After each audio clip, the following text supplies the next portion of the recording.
Hey everybody, it's Monica here at Rosewood Holistic Health, and I wanted to do a video today talking a little bit in depth about manual lymphatic drainage, and in particular Vodder, manual lymphatic drainage. I am a certified Vodder manual lymphatic drainage therapist, as well as a massage therapist here in the state of Florida. I've been working for, it's been a while now, over 10 years, doing massage. And I offer pre and post-op, as well as maintenance, manual lymphatic drainage sessions.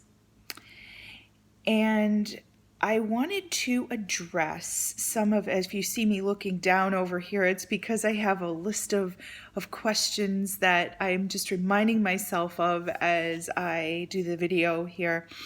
And those questions have come about because they are typical of what people are interested in knowing when they schedule. So here it goes. The first one has to do with the pain level of the massage.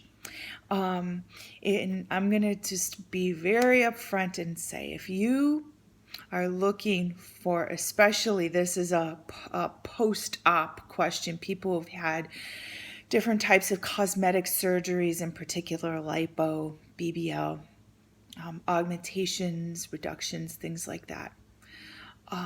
If you're looking for a painful massage, you have come to the wrong place.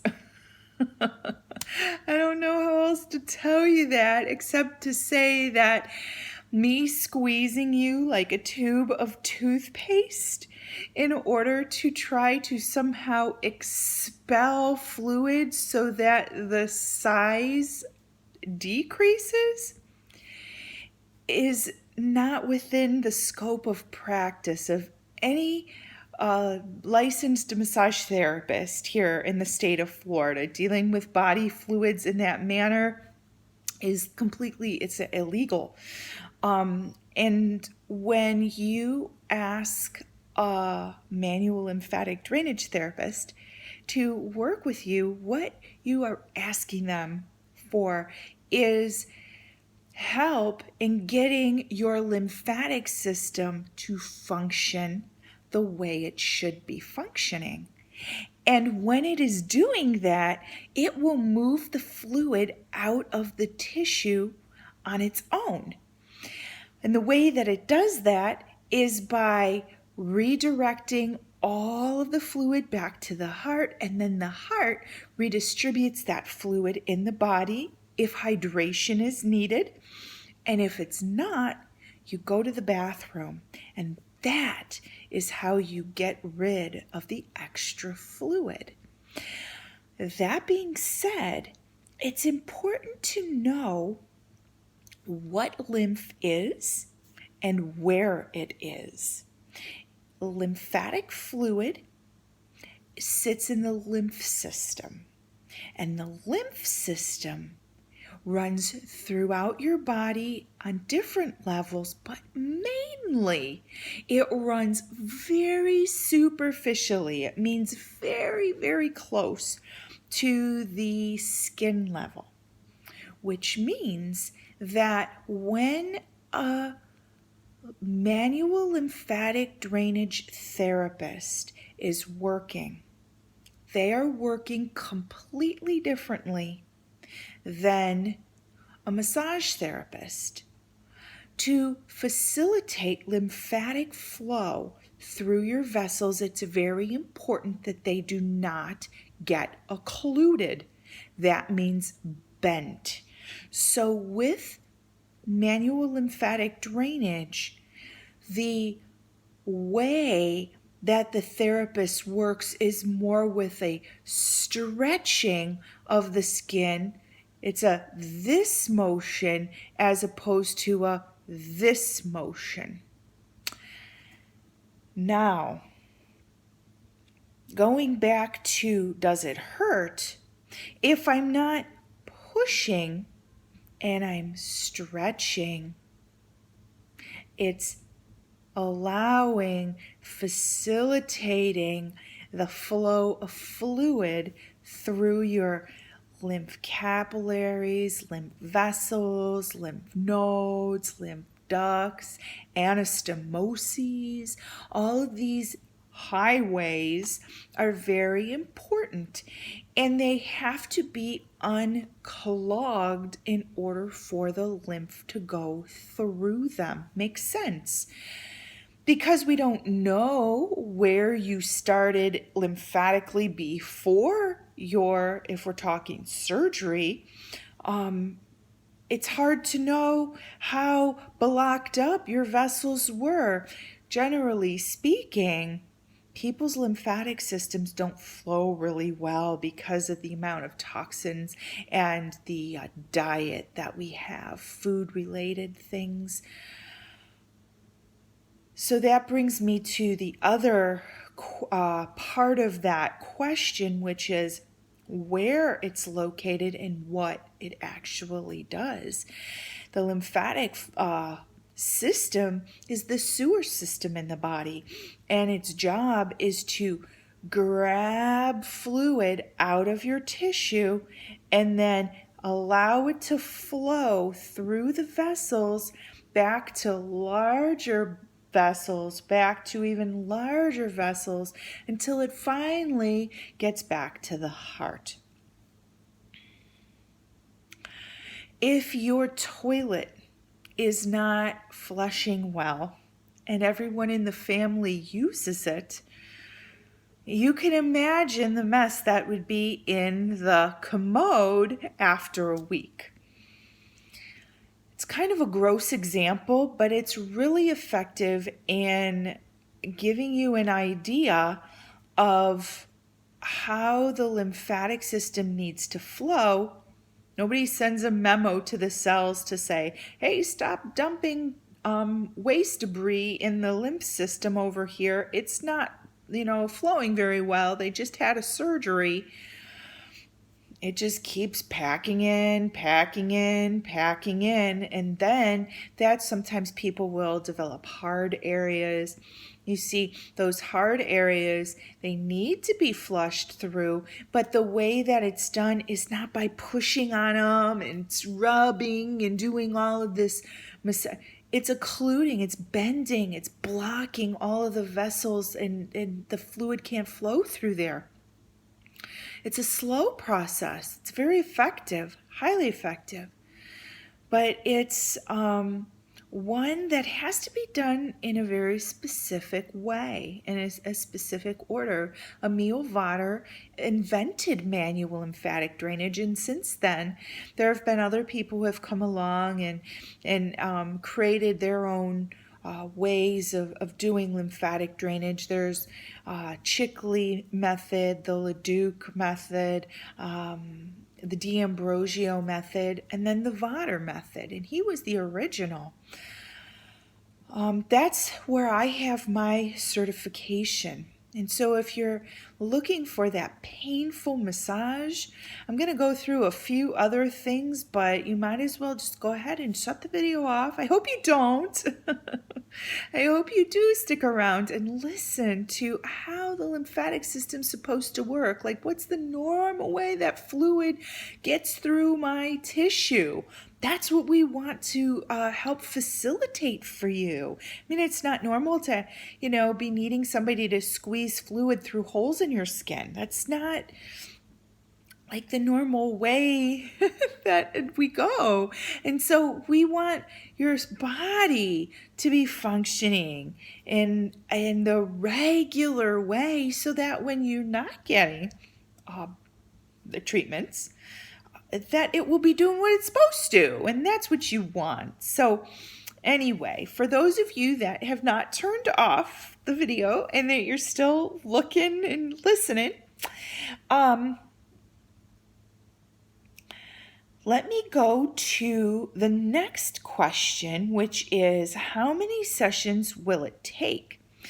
And if you remember what I was saying about how we don't know where your lymphatic system was before you had your surgery. If your system was flown really well before surgery, and I'm going to sidestep and say if you haven't had surgery yet and you're trying to get yourself set up for your healing afterwards, I commend you, number one, for thinking about your healing. That's super important. And I hope that you still have time to come in and get some lymph work before the surgery occurs. That's what I'm talking about. If you come in once a week for a month before your surgery, you will not experience the swelling that you won't have, probably some, but the extent of swelling, the extent of pain, that's huge. Whether you're getting a tooth removed, I can attest I've worked on myself even getting a tooth removed and was amazed at how little swelling I had and how little bruising I had. And it was painful. I mean, don't get me wrong. I didn't use any pain medication afterwards. So, maybe I did wind up having less pain. It did hurt a little bit for a couple days. But wow, I just didn't have any pain. So that being said, because we don't know if you're post-op where your lymph system is, what they have found clinically is that after getting a manual lymphatic drainage treatment, that your system will stay elevated. The flow of your lymphatic fluid will stay at this elevated rate for about 24 hours, and it can raise up to 10 times faster. When you exercise, it actually speeds up your lymphatic system too, 3 times faster. So a lymph session can be very effective in speeding up the flow of fluid, which is what we want because we want it flowing out. 24 hours. So that gives you an indication of how frequently you should be getting, treatments. You need these sessions, a certain number. It's much more advantageous and you get a better bang for your buck, I guess you could say it that way, to get the treatments in relative close proximity to each other. How frequently? Well, you could come in every other day. You could come in every day for 5 days. That's super helpful. Some people have done that. People who have been in a lot of pain, and by the end of the week they're not limping. They can lay down pain-free. It's very helpful. If you do skip days, one of the things that I go over with people when they come in is how to body brush. Another very important thing. It kind of is the scaffolding between one session to the next, and then in between we have the body brushing sessions, and that's what you do on yourself at home. There's actually a diagram right here on this website. You can look, it's on the treatment options page, and it says body brushing diagram, I think it says there. And you can look there and get a diagram that you could print it off on how to do it. And of course, then I would go over that with you in the office as well. I have the brushes that are available in the office to purchase if you don't happen to have one at home. And that's what I recommend. Of course, I recommend what your doctor suggests, but a lot of times the doctor just gives people a number, and then people don't know where to go with that number, and so that's my suggestion. People want to know how much they cost. You can look on the treatment options page. I do offer them in 50-minute sessions, or if you buy a package of 6 of them, then I offer a price break, a savings for that package. You just look on the treatment options page, look over to the right-hand side. the right-hand column underneath pricing, and you can get all that information there. Let's see here. I've talked about how long in between. I wouldn't go for, over a week in between. And then what to wear during the session. Because it's outside my scope of practice to push fluid through holes in people's skin, I don't do that. And it's also outside my scope of practice to ask people to remove their compression garments when the doctor has prescribed them for you. So I don't do that either. Now, that being said, if I have you get ready for your treatment and I come back in and you are not wearing your compression garment, that is totally up to you. That's your own doing, but I will not ask you to remove your compression garment. I don't suggest you remove it. I suggest you do what the doctor recommends. However, I am also saying that sometimes people do remove their compression garments of their own accord when they're getting treatment. Sometimes they will leave the compression garment on for the first couple treatments, and then once they become comfortable with me, they become a little more healed, they'll take them off. You will be completely covered the entire session. I do not investigate sutures and all of that. I just don't do that. That again, it's not in my scope of practice to analyze those things, and so I don't. I do recommend that people wear a light cotton outfit. You don't want to come in lycra and spandex and yoga pants and tight, constricting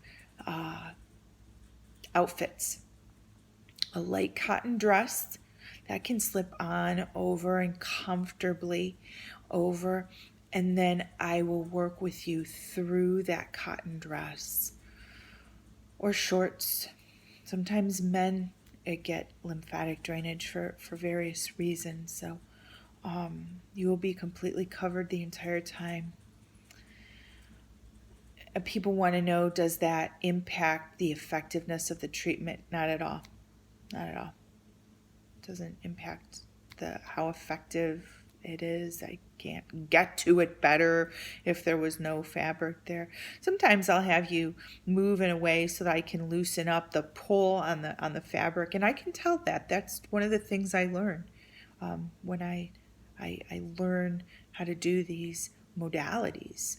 So don't worry about that. Let me see here. And the other thing that people want to know is how far ahead do they need to schedule.